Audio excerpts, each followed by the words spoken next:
मित्रों, हम सब जीवन में अक्सर एक ही प्रश्न पूछते हैं। क्या सब कुछ पहले से लिखा हुआ है? क्या भाग्य बदल सकता है? और अगर बदल सकता है तो कैसे? आज हम इसी गूढ़ विषय पर विचार करेंगे। कर्म और भाग्य का रहस्य। भाग्य क्या है?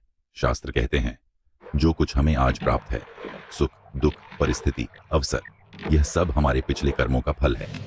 भागवत पुराण कहती है मनुष्य अपने कर्मों का ही भोगी है, जैसा कर्म वैसा ही फल। यानी भाग्य कोई बाहर से थोपा गया आदेश नहीं है, यह तो हमारे ही बीते हुए कर्मों की छाया है। सोचो, तुम एक बीज बोते हो। बीज छोटा सा होता है पर समय आने पर बड़ा वृक्ष बन जाता है। हमारे कर्म भी वैसे ही हैं। आज किया गया छोटा सा कर्म कल विशाल परिणाम बनकर सामने आता है। यदि हम नीम का बीज बोएं तो आम का फल नहीं मिलेगा। यदि हम कटुता और आलस्य बोएंगे तो सफलता और सुख की फसल कैसे पाएंगे? विज्ञान भी यही कहता है। हर क्रिया की प्रतिक्रिया होती है।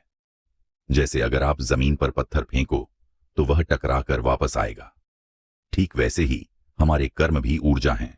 हर कर्म की तरंगें ब्रह्मांड में फैलती हैं और लौटकर हमारे जीवन को प्रभावित करती हैं। यहां एक बड़ा प्रश्न आता है, अगर सब कर्मों का फल है तो क्या हमारी मेहनत व्यर्थ है? शास्त्र इसका उत्तर देते हैं भाग्य वह है जो हमने पहले बोया है और कर्म वह है जो हम अभी बो रहे हैं। आज का कर्म ही कल का भाग्य है, इसलिए अगर वर्तमान बदलो तो भविष्य बदल जाएगा। महाभारत में अर्जुन ने कृष्ण से यही पूछा था, क्या मनुष्य केवल भाग्य के भरोसे बैठे? कृष्ण ने कहा, नहीं पार्थ, कर्म ही श्रेष्ठ है। भाग्य तो बीते कर्म का लेखा है, पर वर्तमान कर्म ही भविष्य का निर्माता है। मान लो एक विद्यार्थी परीक्षा में असफल हो गया। वह कहे ये तो मेरे भाग्य में था, परंतु यदि वह अगली बार परिश्रम करे, नियमित पढ़ाई करे, तो क्या वह फिर असफल होगा? नहीं। यानी कर्म ने भाग्य बदल दिया। मनोविज्ञान कहता है मनुष्य जिस पर बार बार ध्यान देता है वैसा ही बनता है।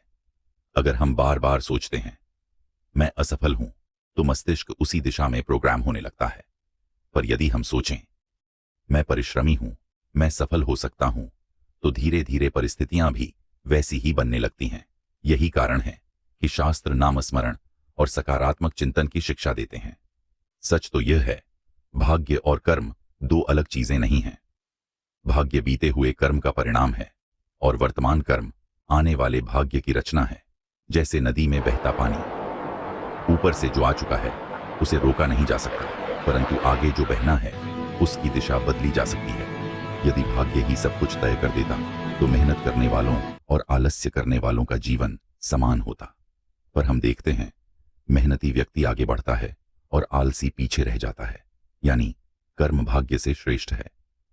भागवत और गीता दोनों कहती हैं सत्कर्म करो, ईश्वर का स्मरण रखो, धैर्य रखो, वर्तमान कर्म को शुद्ध और श्रेष्ठ बनाओ, यही तुम्हारा भविष्य बदल देगा। मित्रों, भाग्य कोई बाहरी शक्ति नहीं है जो हमें बंधन में डाल दे। यह तो हमारे अपने कर्मों की गूंज है। अगर आज की गूंज मधुर बनाओगे तो कल की प्रतिध्वनि भी मधुर होगी। तो याद रखो, भाग्य बीते हुए कर्म की छाया है और वर्तमान कर्म आने वाले भाग्य की रचना। इसलिए निराश मत हो। यदि बीता हुआ भाग्य कठोर है तो वर्तमान कर्म से भविष्य को उज्जवल बना लो। मित्रों, यही है कर्म और भाग्य का रहस्य।